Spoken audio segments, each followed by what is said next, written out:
Good evening and a very warm welcome to you. Thank you for joining us here on Hope TV News Watch on this 8th day of April 2022. My name is Grace Ongoy and our sign language interpreter tonight is Boniface Morithi. Let's begin. With just 4 months to the August general elections, the National Cohesion and Integration Commission has released a list of words and coded language in Swahili, English and vernacular phrases which it says amounts to hate speech. Among the words listed as hate speech include the famous Deputy President William Ruto's campaign slogan, hatupangwingwi. Other words include madodoa, fumigation and kama mbaya mbaya. As Kennedy Kimani now reports, NCIC Chairman Samuel Kobia says the words are now banned in public rallies and social media posts, and the use of the terms could attract legal action. In almost every electioneering period, both politicians and wananchi have been accused of hate speech. And it's just 4 months to the August polls. Here are some of the hate speech terms and coded language that the National Cohesion and Integration Commission says Kenyans must shun at all costs. The famous campaign slogan by Deputy President William Ruto, hatupangwingwi, is one of the hate speech lexicon in the Sheng dialect that NCIC says Kenyans should avoid using it. Hatupangwingwi basically means no one can arrange us, and NCIC says that the statement is used to underscore the fact that some families or communities have been at the periphery of the national leadership and influence for so long, and they no longer want to remain out. Another word that NCIC says is a commonly used hate speech term is the Swahili word madodoa, which is simply translated into English as dots, which NCIC says the term madodoa is used to refer to people who are non-locals living in a place dominantly known to be inhabited by a certain community, and the term is considered as a way of inciting one tribe against the other. We are fully aware that politicians will try to say that we are targeting their slogans, but this isn't about slogans, but rather how those are used and what is currently obtained. Any word that we have listed here is a word that has been used as a tool to rally hate against a group of people. We will not sit and twiddle our thumbs as words are used to ignite our country. Hate speech is the use of threatening, inciting abusive or insulting words or behavior, or display of any written material with the intention of stirring up ethnic hatred.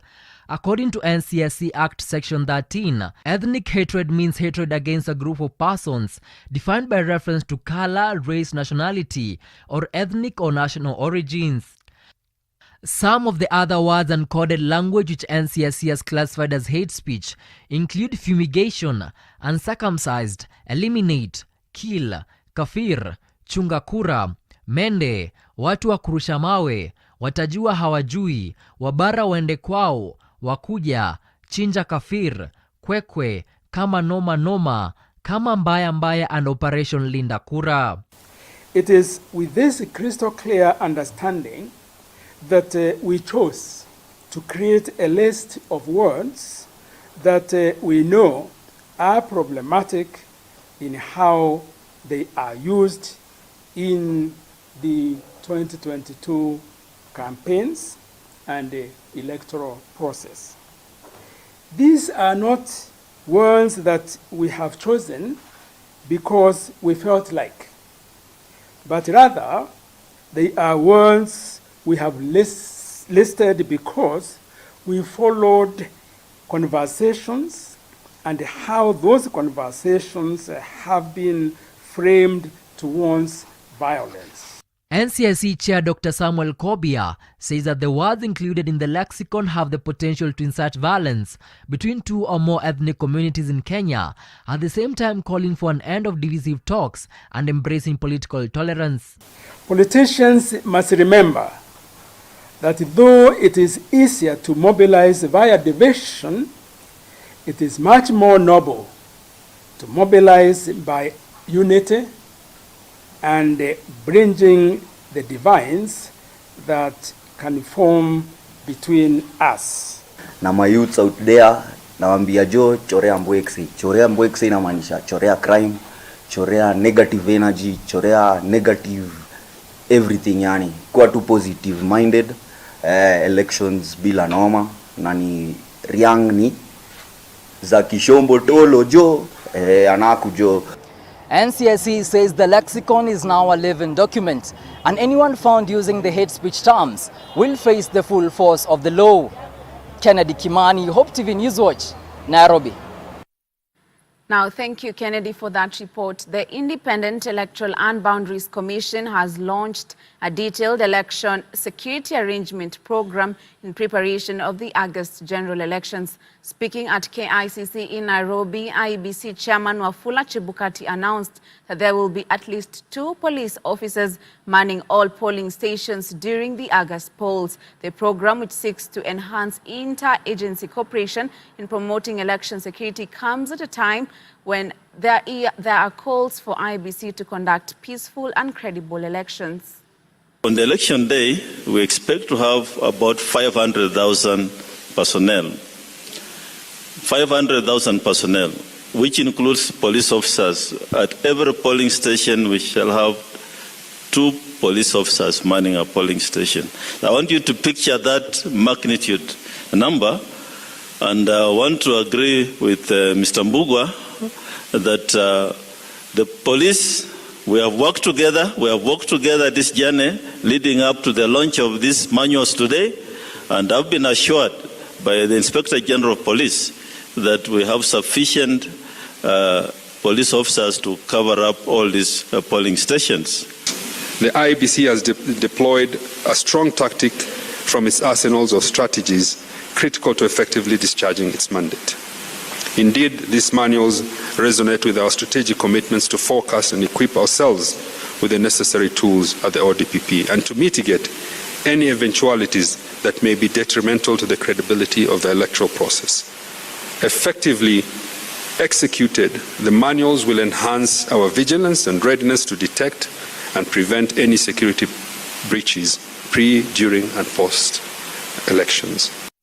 Moving on, President Uhuru Kenyatta and his DRC counterpart Felix Tshisekedi have signed the Treaty of Accession of DR Congo into the East African Community EAC. The signing of the Treaty of Accession follows the admission of DR Congo into the EAC as the 7th member of the regional bloc during the virtual 19th Extraordinary Summit of the EAC Heads of State chaired by President Uhuru Kenyatta on March 29th.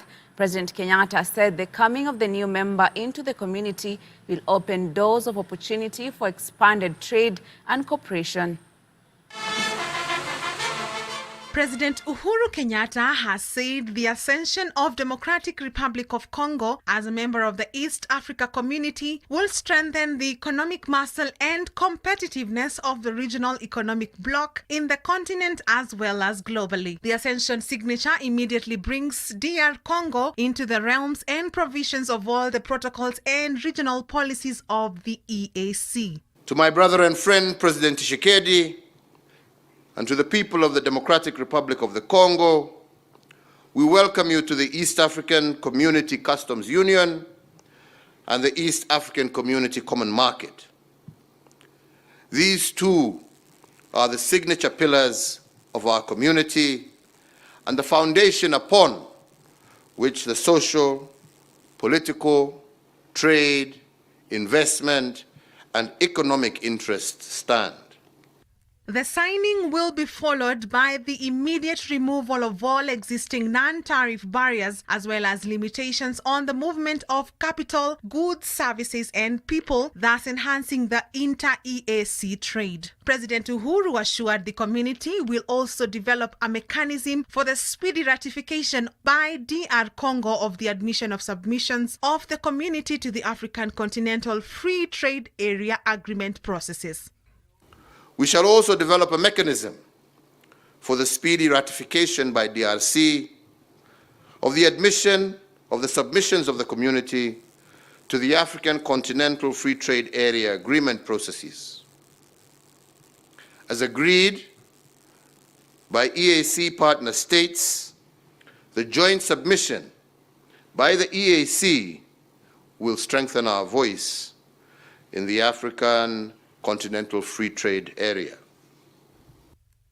On his part, President Tshisekedi said the admission of DR Congo into the EAC was a fulfillment of dreams held by his country's ancestors more than 60 years ago, adding that it marked a decisive shift in the country's foreign and economic policy. His Excellency President Felix Antoine Tshisekedi Chilombo appreciated the decision of the summit to admit Democratic Republic of Congo into the East African community. Reporting for Hope TV News Watch, I'm Tess Njenga.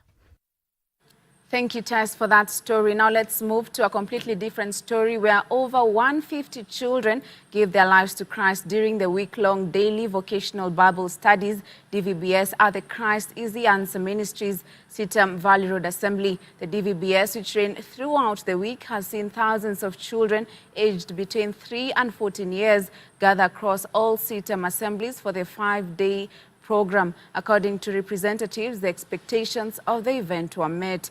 Dolly Murigi has more. This year's daily vocational Bible studies DVBS program saw children gather across all Christ is the Answer Ministries Sitam assemblies between April 4th to 8th. At Sitam Valley Road in Nairobi, over 150 children gave their lives to Christ during the week-long DVBS program. Speaking to Hope TV at Sitam Valley Road, Children's Pastor Lucy Guto expressed satisfaction over the turnout, saying children were taught many activities including Bible lessons, games and puppetry for the spiritual nourishment. It's been a very great week. The children have learnt a lot on the theme radiating the glory of the Lord, just teaching the children how to their relationship with the Lord, reminding them about their service to the Lord, reminding them on how to coexist in the community. On the character story, it was amazing. Doing this is one of my hobby. I love it. Doing the puppet things, kids loved it, and it's so amazing. We've learned a lot, so many things. We've learned how God forgive. We've learned how God is a new God of a new beginning, how He restores. So many things we've learned, and so many kids have given their lives to Christ. The program has been life-changing for the children, especially given that this year's Sitam theme is radiating His glory. Today we learned that Arise and Shine for Your Light Has Come talks about how God can take us from a dark place and shine light into our lives, and that we're supposed to continue living in peace and harmony. I like DVBS because it teaches us about God, and we learn more about God. And if you don't know about God, you can come to DVBS next year. Naomba tu serikali DVBS ya watu wakubwa pia ikikuja hatuwezi kataa. Tutafurahia sana. Parents who had brought their children for the DVBS expressed their confidence that their kids have been spiritually nourished and taught values that will help them in every sphere of life. They have been so happy for coming to DVBS. They have been waking me so early, and I thank God for that, because it shows that they are getting something good in this place, and we thank God for this. This year's DVBS being the first since 2019 due to the COVID-19 pandemic, children are also taught about peace as the country gears up towards general elections in August as schools reopen for the first term early in May. We had to remind them that it is important to have peace at home, at school, and even as you walk around. I believe their lives have been impacted. For next year, my wish and my desire, parents, release your children. Let them come in numbers. Bring them from the neighborhoods. Carry your neighbors. Bring your neighbors' children. Let them all come and be impacted. They are safe here with Sitam, and I believe they shall be impacted, an impact that shall last through the rest of their lives. Dolly Mirigi, Hope TV, Nairobi. Now, Interior Cabinet Secretary Dr. Fred Matiangi has directed National Government Administration Officers GAO to firmly deal with catalyst fueling teen pregnancies, new HIV infections, and gender-based violence in the country. Addressing regional and county commissioners in Mombasa during the national dialogue on their roles in coordinating and response against HIV, teenage pregnancies, and gender-based violence, Matiangi said practices like night vigils, popularly known as disco matanga, and traditional court systems were forums exacerbating the three social challenges facing young girls. People meet after cases of gender-based violence and have kangaroo courts. You know that we have had these discussions before. And we have sacked chiefs, whether who listen to those kangaroo courts after children have been raped and so on. And you know, you have the powers, the regional commissioners and the county commissioners. There isn't a regional commissioner here who can say that when they have fired a chief and they have asked us to proceed, we have disagreed with them. You have the powers. There isn't a county commissioner here who can say that when they have recommended the dismissal of a chief or an assistant chief, on account of some of these things, we have disagreed with you.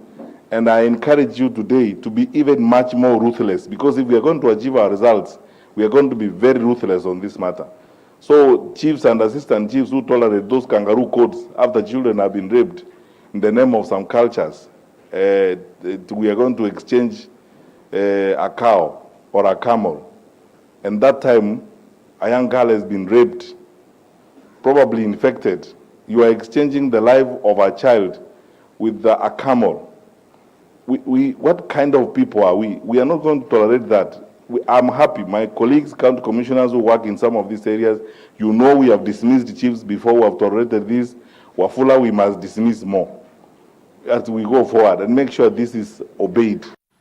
Now, the government, through the Ministry of Energy and Petroleum, has put in place measures to deal with the current fuel shortage experienced in the country. Energy and Petroleum Cabinet Secretary Monica Juma confirmed that non-franchise operators had already received their quotas and hoped that people could now be settled as fuel was now available across the country. Juma was speaking at the Kenya Ports Authority Kipevu Oil Terminal, where she received a ship carrying 100 million litres of super petrol.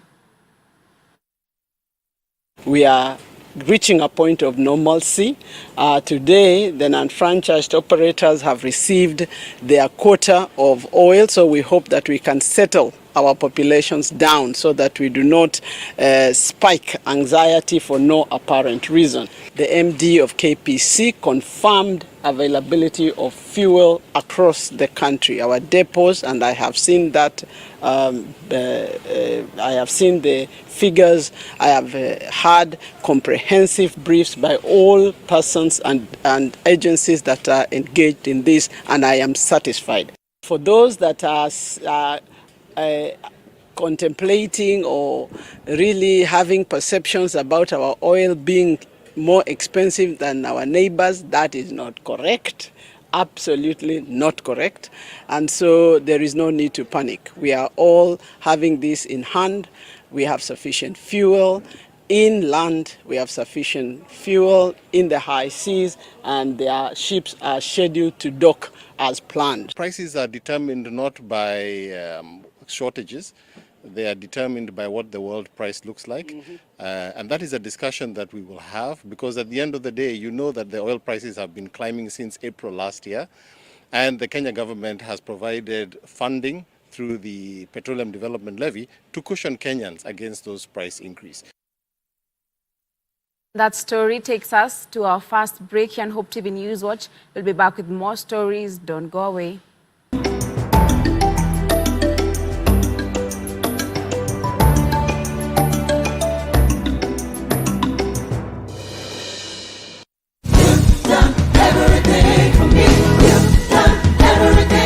Join us every Sunday for unlimited, uplifting, powerful worship,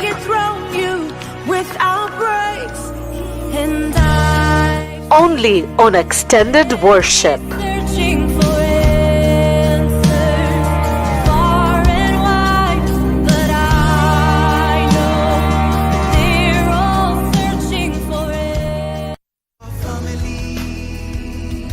Because women talk more and they are not very strong physically, when they want to hurt their husbands or their children or anybody, they use the tongue. Families under God. How can we continue to live carelessly in ease. Join Reverend Dr. Judy Mbugua as she imparts families through prayer, evangelism, and social transformation with the Word of God. You know, God is not asking you to manage. He's asking you to be available. Amen. And He will make you able and capable. Families Under God, Sundays at 8:30 p.m. only on Hope TV.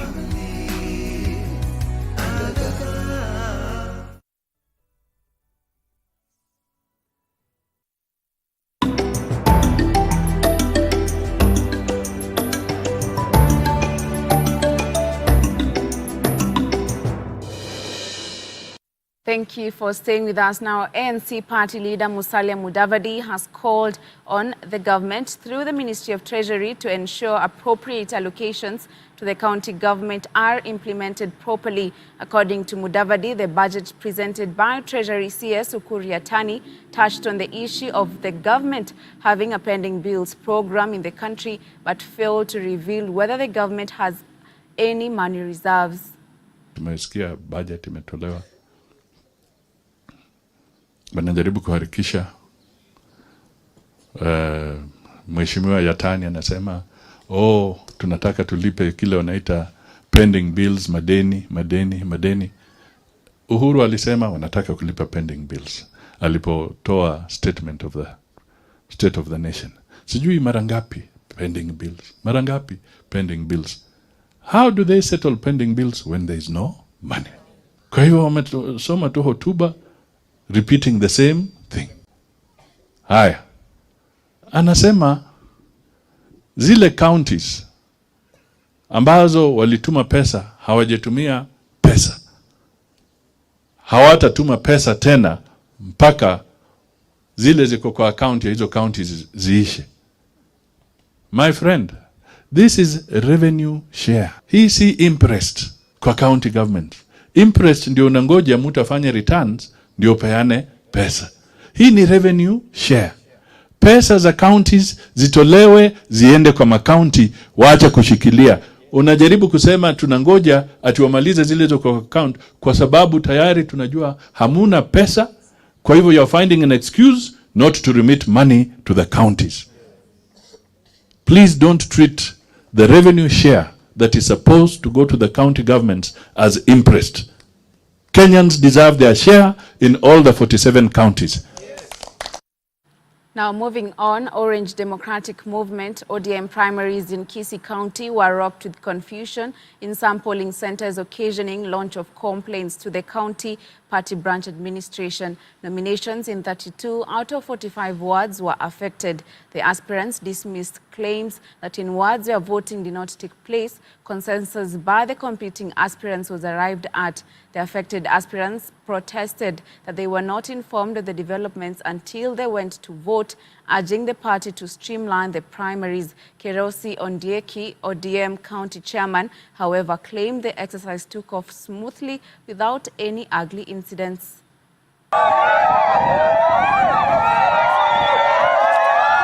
Lakini vile tumefika hapa, tulikuwa tunangojea tangu asubuhi. Tunaambiwa ngocheni mpaka hadi saa hii hatuchaona mtu yoyote akituelezea vile nomination inaenda. Cha yangu haikuwa kwa hiyo kiti ya kwa hata aspirants. So literally ni kwamba watu wakienda kwa polling station, they were voting for only 2 people. It's only in some areas ambao walikuwa na vote for me. Kwa hivyo my complaint is hiyo election ya past chache sio ya haki na sio ya sawa. The exercise is very smooth, save for two places. This is central. The machine failed, but we're working on it. That's Kisii primary and another place. The Mubaracho, I think there's some delay, but otherwise all over the place. Everything is going on well and smoothly. I have not reported any incidences of violence. People are very peaceful, as I asked them to do, and I think we are up to speed. Now, if elections were held today, Westlands MP Tim Wanyonyi will be the next Nairobi Governor, followed closely by Senator Johnson Sakaja. This is according to Mizani Africa opinion polls. The organization conducted the survey across all the 17 Nairobi sub-counties by participation of 1,063 respondents. Further, Mizani indicated that ODM Secretary General Edwin Sifuna would lead in the senatorial bid, followed by Karen Nyamo and Maina Kamanda. For women rep aspirants, Wangoi Nganga is in the lead, followed by current women representative Esther Passaris and Millicent Omanga if elections were held today. The Nairobi County gubernatorial race continues to be a neck-to-neck race with major aspirants shifting the dynamics as general elections draws near. Westlands MP Tim Wanyonyi seems to be commanding the lead this time. He has gained a lot of traction recently, surpassing Richard Gatia, as you can see. And Tim Wanyonyi is leading at 29.2%, followed by Johnson Sakaja at 23.3%, and Richard Gatia comes third at 19.1%. So the senatorial position, here we can see that Edwin Sifuna is leading at that 1.2%, being closely followed by Karen Nyamo at 28.2%, and Maina Kamada comes third at 20.4%. The women representative position, leading is Wangoi Nganga at 29.2%, followed by Esther Passaris at 27.9%, closely followed. And then Millicent Omanga comes third at 23.5%.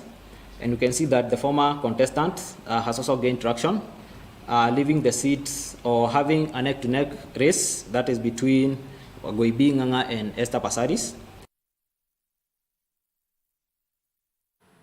Now, the Communication Authority of Kenya has announced there will be no extension of the deadline for the re-registration of SIM cards for all telecommunication networks. According to Communication Authority of Kenya Director General Ezra Chiloba, there will be no turning back, calling on every eligible person to ensure they adhere to the directive. Chiloba maintained that the exercise was not a punishment but a precautionary measure. Since we have a deadline, 15th of April, that's why you see a lot of activities, We got about 65 million SIM cards out there in operation. 65 million. What is the population of Kenya? So if you're duly registered, you don't need to go to your operator or your service provider to get re-registered.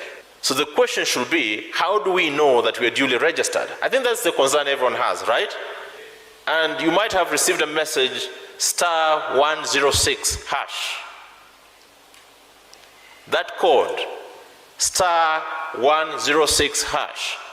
That code is what is going to enable you to verify whether or not you are duly registered.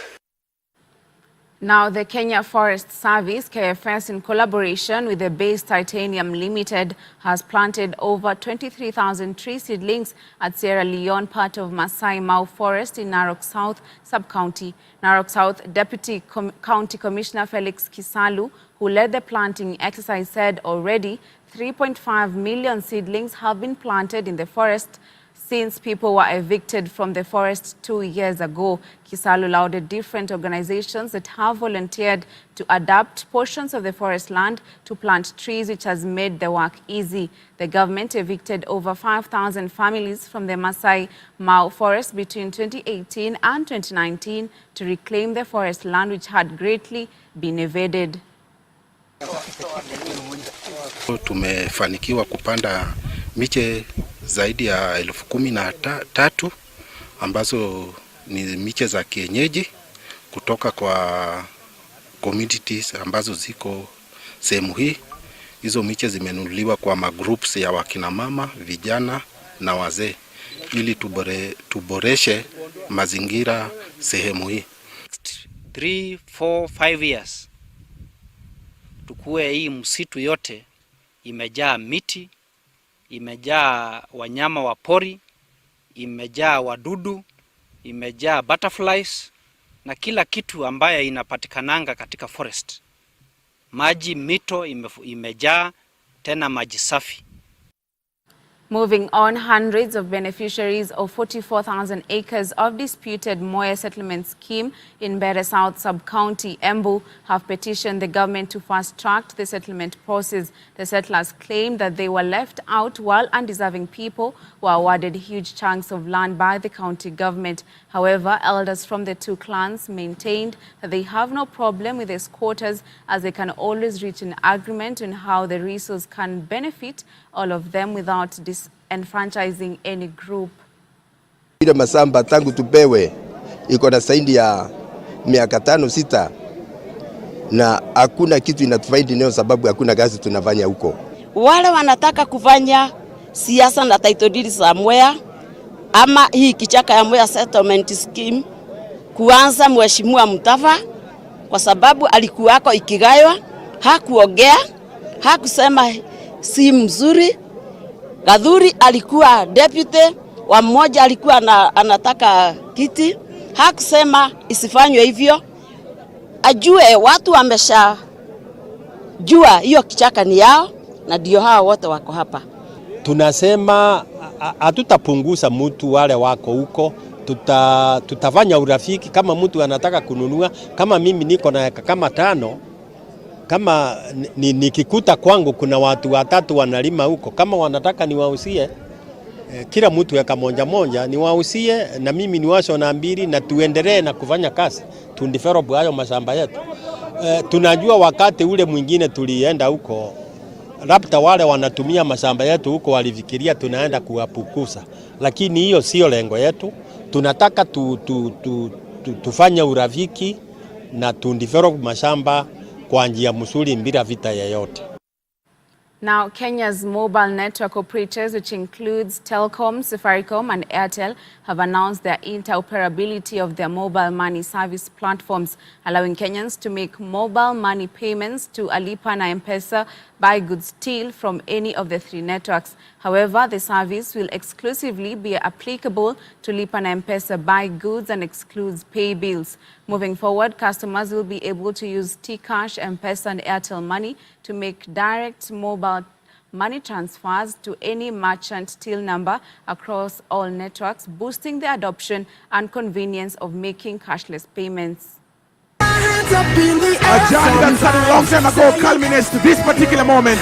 Customer to merchant tills now exceed over close to actually 200 billion on a monthly basis, which means we are providing businesses now with the ability to manage their businesses better. Today we look towards a giant step at affording choice, convenience, simplicity, affordability, access to mobile money transactions for all consumers. We have come a long way. It's a journey which will be continuing. And at the end of the day, what matters is the customer. And the customers are really going to enjoy, and more than that, their life will be simpler.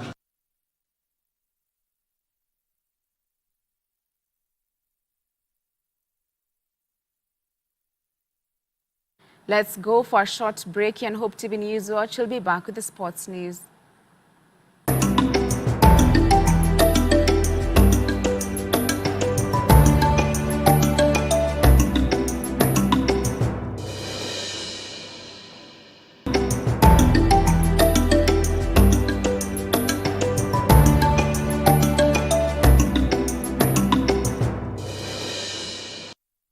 Hope TV is now available on GoTV Channel 103, Zuku Channel 873, Signet Channel 817 and Star Times Channel 026.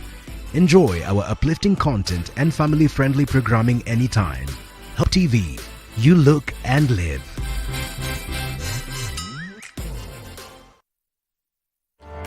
The Bible is unchanging and timeless, and its words are relevant for every generation. Join Dr. David Jeremiah each week on Turning Point as he delivers the unchanging Word of God to an ever-changing world. With his sincere, straightforward teaching style, David Jeremiah provides a rich study of Scripture from which you can find spiritual strength, encouragement, and guidance for today's world. Join Dr. Jeremiah every week on Turning Point, right here on this station. Hope TV is now available on GoTV Channel 103, Zuku Channel 873, Signet Channel 817, and StarTimes Channel 026.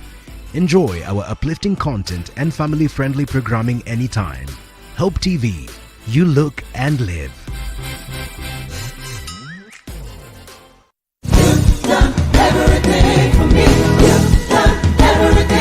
Join us every Sunday for unlimited, uplifting, powerful worship,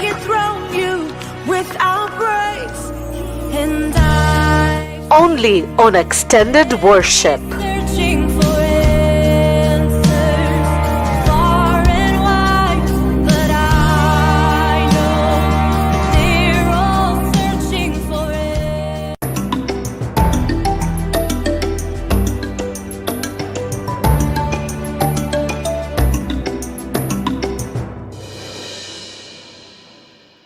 Thank you for staying with us. Now, KCB FC assistant coach Godfrey Odor has called for calm from the supporters amidst the growing pressure to register positive results in the league. With just 10 matches to go, the Bankers currently sit 6th on the log with 38 points, 14 behind league leaders Kakamega Homeboys. They are set to face 7th place Kariobangi Sharks, who are also experiencing a lackadaisical run of a win, a loss, and three draws in the last 5 matches. Speaking during today's training session, Odor urged KCB FC supporters to back the team and to be patient while they train hard for the remaining matches. Some of the FKF PL matches slated for this weekend include Tusker versus Gor Mahia, City Stars versus Ulinzi Stars, and Wazito versus FC Leopards.